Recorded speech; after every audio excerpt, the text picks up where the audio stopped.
Have you ever felt as if someone was in the room with you when you were alone? It's a spooky feeling that not everyone is keen to admit. There's research to help us understand this mysterious sensation. In fact, way back in 1894, the Society for Psychical Research conducted one of the largest studies on this topic. They found that 1 in every 43 people surveyed experienced visitations that seemed impossible. And they couldn't just be down to chance. The study included cases of telepathy, premonitions, and other unusual phenomena, like a nighttime presence warning a reverend away from a boat trip that later led to drowning. Nowadays, these experiences can be understood with the help of scientific models of the mind and body.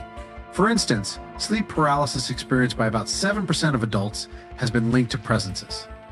Our muscles remain frozen, but our mind is active and awake, and more than 50% of people with sleep paralysis report encountering a presence. Although Victorian presences were usually comforting, modern examples triggered by sleep paralysis tend to be malevolent. But why would sleep paralysis create a feeling of presence? Researchers suggest that waking up in such unusual situations makes people feel threatened and their mind fills the gap. Another approach to studying spooky experiences is to compare the things people feel during sleep paralysis to other experiences like the feeling people with Parkinson's or psychosis might have.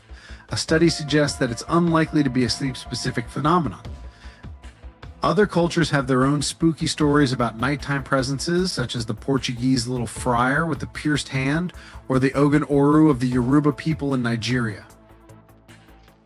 Interestingly, we know from neurological case studies and brain stimulation experiments that bodily cues can provoke presences. For instance, a neurologist created a shadow figure in a woman's mind by electrically stimulating a part of her brain located on the left side towards the top and back.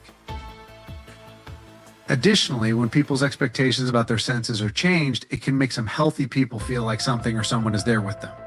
So while we might feel like we're not alone, it could just be our brain playing tricks on us. Now let's carry on with emotions that we can't easily name.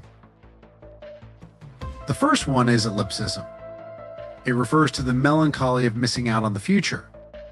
There are 2 definitions for this term. The first definition is a personal sense of sadness that arises when one future they'll miss out on, such as not seeing their grandkids grow old or not seeing their community or country emerge out of times of trouble. The second definition is linked to something of much more cosmic importance. It's a united cry out among the people of the present to get a glimpse into the future. From this point of view, ellipsism is philosophizing on the end of history itself. The past we idolize exists only in memory, and the future we ponder upon is a figment of our imagination. All that actually happens now. Our fixations on the past and future are precisely what robs us of the experience of the present. Therefore, we should switch our perception of time around and live in the present. The next one is liberosis. Growing up, life is hard. We have bills to pay, chores to do, and responsibilities to follow. Sometimes you just want to throw your hands up and say, I quit. That's liberosis. The desire to care less about everything. Let's all just be kids again, playing with our toys and not worrying about a thing. Like when you want to let go of your life, stop worrying about every little thing and start playing volleyball instead. It's like keeping the ball in the air with the help of your friends and just having a good time. Have you ever looked back on a past experience and wished you could tell your younger self that everything would be okay? That's Andamon, a fancy word for feeling happy and relieved about how things turned out. It's kind of similar to denouement, which is a fancy literary term for the end of a story where everything gets resolved. But Andamon, my friends, is feeling all bittersweet when you finally see the outcome of something you've been waiting for because you can't go back in time and tell your past self about it. It's you finally getting to that place you've always wanted to go. But realizing you left a part of yourself behind, it's like finishing a long journey with a friend, but when you look back, they're not there anymore. Woohoo! I made it. But then feeling a little sad because your friend isn't there to celebrate with you. Sometimes we have experiences that are very personal and meaningful to us, but when we try to share them with others, they just don't get it. Like you show your friend a meme, but they just don't laugh at him. That's excellences, the feeling of frustration when people can't relate to our experiences. All right, so imagine you're trying to tell your friend about this crazy experience you had, but they just don't seem to get it. They're nodding along and saying all the right things, but you can tell they're not really connecting with what you're saying. That feeling of frustration and loneliness you get in that moment, that's excellences. It's not your fault. It takes some serious brain power to really understand where someone else is coming from. You've got to be able to imagine what they're feeling and thinking, and that's not always easy. Plus, even if two people go through the same thing, they might experience it differently. So what can you do about excellences? First off, remember that you don't always have to be understood. Sometimes sharing your story with someone who will listen is enough. Have you ever stood somewhere high up and suddenly felt the urge to jump? Don't worry, you're not alone. This feeling is named the call of the void. Despite its ominous sounding name, the call of the void is actually pretty common and has nothing to do with bad thoughts, as a study from 2012 found out. But why do we feel this way? Well, it turns out our brains are wired to send warning signals in potentially dangerous situations like don't touch that fire or back away from the edge. Sometimes these signals get misinterpreted as an urge to jump or something risky. So the next time you feel the call of the void, just remember that it's normal and doesn't necessarily mean anything serious. Just take a step back.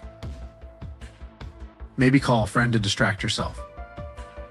What about the urge to rewatch your favorite movies or listen to songs over and over again? Good news. It can boost our well-being. There are so many reasons why repeated viewings can be fulfilling and comforting. They connect us with our past. For instance, watching the same familiar show again and again can provide us with an exciting mix of relaxation and stimulation. It's like hanging out with an old friend who can still surprise you with something new every time. Another reason why we spend so much time with stories we already know is that repeated viewings can fulfill our emotional needs. We get the stories and emotions we expect, and we know exactly how we'll feel at the end. That's why comedies are more popular for repeated viewings than dramas or tragedies. But that's not all. Rewatching old movies or shows can also be therapeutic. It allows us to relive a time we remember with fondness and connect with people from our past.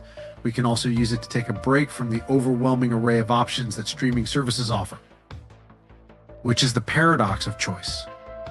Lastly, there's the conjuring effect. When we watch the same movie or show repeatedly, we experience a sense of personal control over the outcome.